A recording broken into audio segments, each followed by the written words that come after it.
cricket in Pakistan looks different to other places. I don't know what it is. The light hits the camera in a way that just doesn't seem to exist in other places. And the other weird thing is that I've always thought that light looks different in the last session of a test match, especially one that is close. This is the last knot. My dad told me to say this. It's obviously probably just an optical illusion, but the shadows seem longer, harsher, and more finite, like some old German film noir. Everything has this new, dangerous look to it. And because of that, a ball that is bowled in this situation is kind of unlike any other. I mean, have a look at these three characters. It's almost as if they were lit different by design. And if you compare Test cricket to football or basketball, their matches bring this kind of tension regularly. Even in limited overs matches, we get it more. I mean, just yesterday, there was an incredible finish to a game where all three results were on the table as Bangladesh's tail got a shocking win with a 10th wicket partnership. But those forms of cricket were designed to ensure that the results were really close. You get an equal number of possessions as the opposition, and the game is made shorter to bring the teams closer together. The thing about a close test is that it is rare. And this one, it came from nowhere. This match was all over the shop. It started with the fastest innings we have ever seen in our test game. And then somehow Pakistan looked like they would actually go past it for a little while. And then, of course, you have the end. Physically, I think people change when you have a test match that gets this close. You can't go about your day right. You're now invested in this chaos because simply there is no way of telling when you will feel like this again. And on day one of this match, it looked about as likely as us seeing a close result as it did of going to a test match on Mars next year. Although perhaps Elon Musk is about to tweet about that. And of course, the most exciting thing of any test match in the last session is at 9 wickets down. It just takes everything to another level. Haris Rauf's brief stay looked like this might end with a bang. But instead, the Pakistan tail fought on, even if Naseem Shah has an inside-out defensive shot.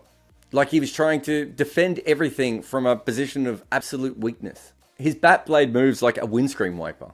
And of course, that should have been the end of him when he edged the ball behind. And instead, the makeshift keeper, Ollie Pope, who had, of course, taken a fantastic catch just a few overs earlier, now didn't even go for one, as Joe Root did the kind of middle-aged dad shuffle you see at weddings by the awkward uncle trying to get out of the way. And so, Naseem Shah survived.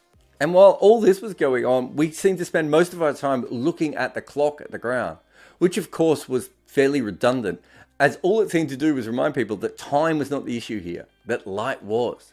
But again and again, we saw this timepiece. You could tell that it was probably never meant to have a close-up, with an air conditioner tucked in behind it, the render on the wall chipping around it, and it was strapped on in what looked like a fairly haphazard way. But suddenly it was ready for its close-up in the setting sun. And it gave us great moments, like Nasser Hussain reading out the close of playtimes like it was an episode of Number Wang, and David Gower disagreeing with his fellow commentators about what time the sun would actually set. And as that last partnership started to build, we started to get some incredible, beautiful fielding shapes.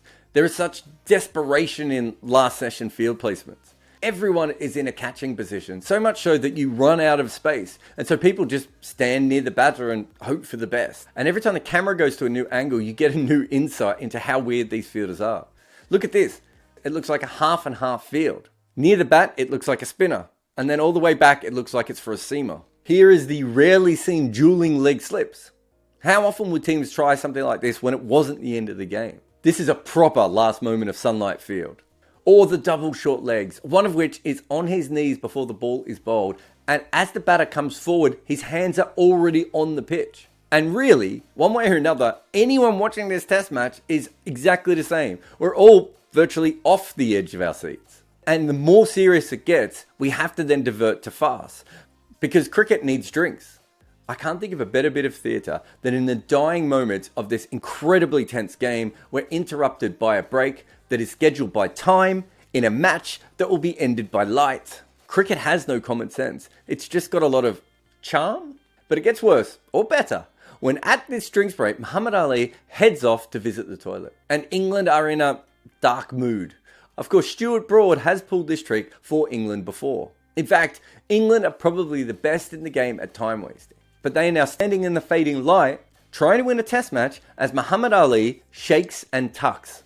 What a magnificent sport this is.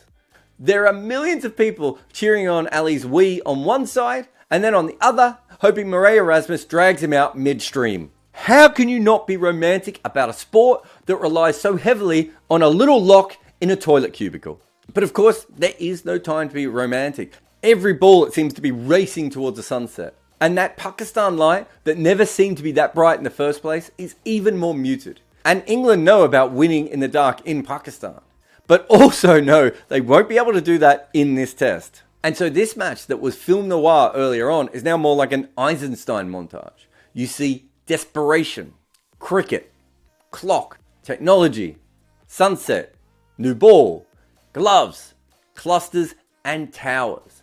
The tension rises almost every time the camera finds a new painting to show you. Even Nasser Hussain is scolding Bazid Khan off mic for not concentrating enough. There is incredible tension on and off the field. And part of that is about the new ball. Will it be taken? Should it be taken? Who should take it? Finally, Stokes gets it and wastes it. Then Robertson gets it and bounces it. But it is Jack Leach who slides it. And it is given out LBW.